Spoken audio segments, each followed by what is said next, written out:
आनंद संप्रदाय हा त्रेतायुगामध्ये पहिल्या चरणामध्ये स्थापन झाला. अथर्व ऋषी आणि अनुषाने बद्रिका आश्रमामध्ये 60,000 वर्षे तपश्चर्या केली.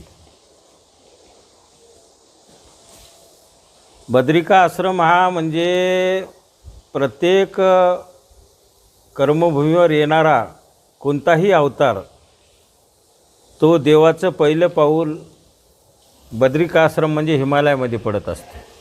आणि हिमालयाच्या ठिकाणी कर्तायोगाच्या शेवटचं आणि कलियुगाच्या आपल्या त्रेतायुगाच्या पहिल्या चरणामध्ये प्रथम पाऊल पडलेलं आहे.